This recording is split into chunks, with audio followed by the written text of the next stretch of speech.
Hello friends, road to vibe എന്ന YouTube ചാനലിലേക്ക് വീണ്ടും സ്വാഗതം. ഇന്ന് നമ്മൾ പരിചയപ്പെടുത്താൻ പോകുന്നത് ഒരു സ്മാർട്ട് വാച്ച് ആണ് കേട്ടോ. നമ്മളുടെ ചാനലിലൂടെ നമ്മൾ പല ടെക് ഗാഡ്ജറ്റ്സും പരിചയപ്പെടുത്തിയിട്ടുണ്ട്. ഇതൊരു ഫീച്ചർ പാക്ക്ഡ് സ്മാർട്ട് വാച്ച് ആണ്. ഇതിൻ്റെ പേരെന്ന് പറയുന്നത് urban wave calling smart watch. ഇങ്ങനെ ഒരു പാക്കേജിങ്ങിലാണ് ഇത് വരുന്നത്, ഒരു ബോക്സി ടൈപ്പ് പാക്കേജിങ് അല്ലേ. ഇതിൻ്റെ ബോക്സിൽ തന്നെ ഇതിൻ്റെ ഫീച്ചേഴ്സ് എല്ലാം രേഖപ്പെടുത്താൻ ബ്രാൻഡ് മറന്നിട്ടില്ല. അപ്പോൾ നമുക്ക് ഇതിൻ്റെ അൺബോക്സിങ്ങിലേക്ക് കടന്നാലോ? അപ്പോൾ നമുക്ക് ഇങ്ങനെ ഒരു പാക്കിങ്ങിലാണ് ഇത് കിട്ടിയേക്കുന്നത്. നമുക്ക് ഇതിൻ്റെ അൺബോക്സിങ്ങിലേക്ക് കിടക്കാം. ഇതിൻ്റെ ഈ സൈഡിൽ ഇതിൻ്റെ ഫീച്ചേഴ്സ് എല്ലാം എഴുതി വെച്ചിട്ടുണ്ട്. ഇത് 1.91 ഇഞ്ചിൻ്റെ ഫുൾ ടച്ച് സ്ക്രീനാണെന്നും ബ്ലൂടൂത്ത് കോളിംഗ് ഉണ്ടെന്നും ഇൻബിൽഡ് സ്പീക്കർ ഉണ്ടെന്നും, അതിൻ്റെ അർത്ഥം ബ്ലൂടൂത്ത് കോളിംഗ് ഫംഗ്ഷൻ ഉണ്ട്, പേരിൽ തന്നെ ഉണ്ട് ബ്ലൂടൂത്ത് കോളിംഗ്. അപ്പോൾ എല്ലാവർക്കും മനസ്സിലാക്കാവുന്നതാണ്. താഴെ ഇതിൻ്റെ QR കോഡ് കൊടുത്തിട്ടുണ്ട്. ഈ QR കോഡ് സ്കാൻ ചെയ്താൽ ഇതുമായിട്ട് ലിങ്ക് ചെയ്യേണ്ട ആപ്ലിക്കേഷൻ പ്ലേ സ്റ്റോറിൽ നിന്ന് ആപ്പ് സ്റ്റോറിൽ നിന്ന് ഡൗൺലോഡ് ചെയ്യാവുന്നതാണ്. അപ്പോൾ എല്ലാവരും സ്കാൻ ചെയ്യുക, വാങ്ങിക്കുന്നവർ സ്കാൻ ചെയ്യുക, ഉപയോഗിക്കുക. ഇതിൻ്റെ MRP എന്ന് പറയുന്നത് ബോക്സിൽ കൊടുത്തേക്കുന്ന 5000 സംതിങ് രൂപയാണ്. ഓൺലൈനിൽ ഇതിന് 1800 സംതിങ് രൂപയ്ക്ക് നമുക്കിത് മേടിക്കാവുന്നതാണ്. നല്ലൊരു പാക്കേജിങ്ങിലാണ് ഇത് വരുന്നത്. അപ്പോൾ നമുക്കിതിൻ്റെ അൺബോക്സിങ്ങിൽ കിടക്കാം. അത് നമുക്കിതിൻ്റെ മേളിലുള്ള പാക്കേജിങ് റിബൺ വെച്ച് വലിച്ച് നോക്കാം. അർബൻ തന്നെ ഇതിൻ്റെ ടോപ്പിൽ എഴുതി വെച്ചേക്കുന്നുണ്ട്.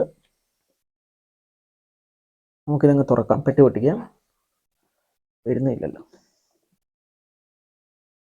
ഓക്കെ, നമുക്കപ്പോൾ ഫ്രണ്ടിൽ തന്നെ കാണാൻ സാധിക്കുന്നത് ഒരു പ്ലാസ്റ്റിക് ഷീറ്റ് ഉണ്ട്.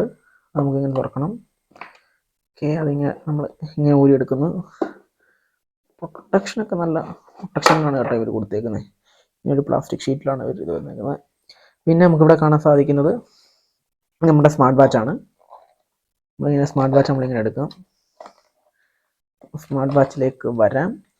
പിന്നെ താഴെ ഇതിൻ്റെ പേപ്പർ വർക്ക്സ് ഒക്കെ കാണാം.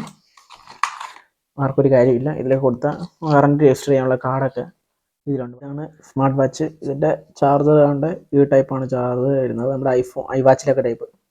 പക്ഷേ ഇത് പിന്നെ ഉണ്ടോ ഫോക്കസ് അപ്പോൾ ഈ ടൈപ്പിലാണ് ഇത് വരുന്നത് ചാർജർ. ഓക്കെ, അപ്പോൾ നമുക്കിനി അടുത്ത വാച്ചിലോട്ട് വരാം. വാച്ച് നമുക്ക് ഓൺ ആകുമ്പോൾ നമ്മുടെ നല്ലൊരു വാച്ച് ഫേസ് ആണ് കാണുന്നത്. LCD സ്ക്രീനാണ്, LED ഒന്നും അല്ല. 550 നിറ്റ്സിൻ്റെ പീക്ക് ബ്രൈറ്റ്നസ് ഉണ്ട്. അടുത്തോട്ടാക്കുമ്പം അതായത് റൈറ്റിലോട്ട് സ്വാപ്പ് ആക്കുമ്പം നമുക്കിവിടെ വാൾപേപ്പേഴ്സ് വരെ മാറുന്നത് കാണാം. ഓക്കെ, പിന്നെ ഇതിൻ്റെ ഫീച്ചേഴ്സിലോട്ട് വന്നാൽ നല്ല മെറ്റൽ കേസാണ് വരുന്നത്. അപ്പോൾ ബാക്ക് ഭാഗം പ്ലാസ്റ്റിക് ആണ് കേട്ടോ. 2500 രൂപയ്ക്ക് ബാക്ക് ഭാഗം പ്ലാസ്റ്റിക്കാണ് സാധാരണ വരാറ്. ഇതൊക്കെ വാൾപേപ്പേഴ്സൊക്കെ നൈസായിട്ടുണ്ട്. പിന്നെ ഇവിടെ വരുന്ന ബസൽസ് അത്യാവശ്യം കുറവാണ്. ഈ ബഡ്ജറ്റ് റേഞ്ച് വരുന്ന എല്ലാത്തിനും അത്യാവശ്യം ബസൽസ് വരുന്നുണ്ട്. ഇതിൽ കുറവാണ്, അത് കമ്പാരിറ്റീവ്ലി കുറവാണ് ഇതിൻ്റെ അത് ബസൽസ് വരുന്നത്. പിന്നെ നല്ല ബ്രൈറ്റ്നസ് ഉണ്ട്. 550 നിറ്റ്സിൻ്റെയാണ് പീക്ക് ബ്രൈറ്റ്നസ് എന്ന് പറയുന്നത്. ഓക്കെ, അപ്പം അത്യാവശ്യം ഓക്കെ. ഇനി അടുത്ത നമുക്കിവിടെ ക്രൗൺ കാണാം. ഇതിനകത്ത് ക്രൗൺ ആണ് കേട്ടോ. ഈ ക്രൗൺ റൊട്ടേറ്റബിൾ ക്രൗൺ ആണ്, പക്ഷേ യൂസൊന്നുമില്ല. ക്രൗൺ യൂസ് ചെയ്താൽ മെനു ബട്ടൺ ഒന്നും പോകത്തില്ല. ഇത് നമ്മൾ മെനു ബട്ടണിലോട്ട് പോകാനുള്ളത് അല്ല കേട്ടോ, യൂസ് ഉണ്ട് കേട്ടോ.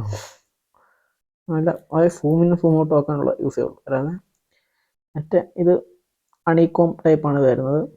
ഇപ്പം ഇൻബിൽട്ടായിട്ട് കൊടുത്തേക്കുന്നത് അണീകോംബ് മെനു ടൈപ്പാണ്. ഇവിടെ നമുക്കൊരു പവർ ബട്ടൺ കാണാം. ഇത് ക്രൗണ്, ഇത് പവർ ബട്ടൺ ക്രൗണ്. ദെൻ ഈ സൈഡിലോട്ട് വരുമ്പോൾ ഒന്നുമില്ല. ഇവിടെ നമുക്ക് സ്പീക്കർ കാണാം. സ്പീക്കർ ഇതിലുണ്ട്. അതായത് ഇതിൻ്റെ അകത്ത് ഇൻബിൽട്ട് കോളിംഗ് ഉണ്ട്. അതായത് സ്മാർട്ട് വാച്ച് കോളിംഗ് ഉണ്ട്. കോളിംഗ് സ്മാർട്ട് വാച്ചാണ്, അതുകൊണ്ട് തന്നെ സ്പീക്കർ കാണാം. പുറകെ നമ്മൾ സെൻസേഴ്സ് ഒക്കെ കാണാൻ പറ്റുന്നുണ്ട്. ഇതിൻ്റെ അകത്ത് ഹാർട്ട് റേറ്റും സ്ലീപ്പും എല്ലാം ട്രാക്ക് ചെയ്യാൻ പറ്റുന്നുണ്ട്. വാൾപേപ്പർ ഉള്ളതല്ലേ, നൈസ് സാധനം അല്ലേ. ഇതിൽ ക്യാമറയെ കാണുമ്പം എത്ര ക്വാളിറ്റി ഉണ്ടാവും എന്നുള്ളത് സംശയമാണ്. ഓക്കെ, അത്യാവശ്യം നല്ലൊരു ബസലൊക്കെ കുറഞ്ഞുള്ളൊരു ഡിസ്പ്ലേ ഉള്ളൊരിതാണ്. നല്ല ക്വാളിറ്റി ഉള്ള സ്ട്രാപ്പാണ് കേട്ടോ. റബ്ബറിൻ്റെ നല്ല ക്വാളിറ്റി ഉള്ളത്. ഇത് നമുക്കിങ്ങനെ ഉരിയെടുത്ത് ഫിക്സ് ചെയ്യുന്ന ടൈപ്പ് സാധനമാണ്. നമുക്കപ്പം ഈ ടൈപ്പിനെ കിട്ടുവാണെങ്കിൽ ഇത് തന്നെ ടൈപ്പ് വാങ്ങിച്ചിടാം. അപ്പോൾ നമുക്ക് ഇതിൻ്റെ ഫ്ലാഷ് ലൈറ്റ്. ഓക്കെ, ഇതിൻ്റെ അകത്ത് നമുക്കിതിൻ്റെ നേരെ പരിപാടിയിലോട്ടും കിടക്കാം. ഇനി ഇപ്പോൾ നമ്മളിതിൻ്റെ ഫീച്ചേഴ്സിനെ പറ്റിയൊക്കെ പറയുവാണെങ്കിൽ 1.91 ഇഞ്ചിൻ്റെ ഒരു ഫുൾ HD ഡിസ്പ്ലേ ആണ് വരുന്നത്. അത് ഫുൾ ടച്ച് സ്ക്രീനാണ്, അത് HD പ്ലസ് ഡിസ്പ്ലേ ആണ് കേട്ടോ. LCD ആണ്, LED ഒന്നും അല്ല. നമുക്ക് കറുപ്പ് കാണുമ്പോൾ തന്നെ മനസ്സിലാവുന്നുണ്ട് ഇത് വെറും LCD സ്ക്രീനാണ്. പക്ഷേ പിക്സലേഷൻ്റെ ഇഷ്യൂ ഒന്നുമില്ല, നല്ല കളേഴ്സൊക്കെ നല്ല പക്കയായിട്ടൊരു ട്യൂൺ ചെയ്തിട്ടുണ്ട്. നമുക്ക് കാണുമ്പോൾ തന്നെ കാണുന്നുണ്ട്, ഒരു വലിയ വ്യത്യാസമൊന്നും നമുക്ക് ഈ കറുപ്പ് ബ്ലാക്ക് കണ്ട ഈ ബ്ലാക്ക് നമ്മുടെ ഈ അതായത് ബെസലിൻ്റെ ബ്ലാക്കും തമ്മിൽ വലിയ വ്യത്യാസം തോന്നുന്നില്ല. അതായത് ഒരു ഫുൾ ടച്ച് സ്ക്രീൻ തന്നെ ഉള്ളതായിട്ടാണ് നമുക്ക് തോന്നുന്നത്. നല്ലൊരു ഡിസ്പ്ലേ ആണ് എനിക്കിവിടെ കിട്ടുന്നത്. ഒരു 1600 റേഞ്ചിലൊക്കെ വരുമ്പോൾ അത്യാവശ്യം നല്ലൊരു ഡിസ്പ്ലേ. നമുക്ക് ഇങ്ങനെ ക്രൗൺ മാറ്റി വാൾപേപ്പർ മാറ്റി കളിക്കാം. ക്രൗൺ നല്ല നൈസായിട്ടുണ്ട്, നല്ല അലൂമിനിയം മെറ്റൽ ക്രൗൺ ആണ് കൊടുത്തേക്കുന്നത്. നല്ല ക്ലിക്ക് ക്ലിക്ക് ക്ലിക്ക് എന്നും പറഞ്ഞ ശബ്ദം വരുന്നുണ്ട്. ഓക്കെ, ഇത് നല്ല സ്മാർട്ട് വാച്ച് സ്ട്രാപ്പെല്ലാം നല്ല സാധനമാണ്. ഓക്കെ, അതിൻ്റെ ഫീച്ചേഴ്സ് പറയുകയാണെങ്കിൽ AI വോയിസ് അസിസ്റ്റൻസ് ഉണ്ട്, പിന്നെ പാട്ട് കേൾക്കാൻ പറ്റും, വെതർ അപ്ഡേറ്റ്സ് വരും, മൾട്ടിപ്പിൾ വാച്ച് ഫേസസ് ഉണ്ട്, സ്പോർട്സ് മോഡ്സ് പല 100-ലധികം സ്പോർട്സ് മോഡ് ഇതിൻ്റെ ആപ്പിലും ഉണ്ട്, ഇതിലും ഉണ്ട്. സ്പ്ലിറ്റ് സ്ക്രീനിൻ്റെ സംവിധാനം ഇതിൻ്റെ അകത്തുണ്ട്. സ്പ്ലിറ്റ് സ്ക്രീനിൻ്റെ നല്ലൊരു ഇതാണ് സംഭവം. പിന്നെ എൻ്റെ ആപ്ലിക്കേഷൻ എന്ന് പറയുന്നത് നമ്മളിവിടെ സ്കാൻ ചെയ്ത് നോക്കണം, അപ്പോൾ നമുക്ക് അറിയാൻ പറ്റും ആപ്ലിക്കേഷൻ ഏതാണെന്ന്. നൈസ് സാധനമാണ്, നമുക്ക് ഉപയോഗിച്ച് നോക്കാം.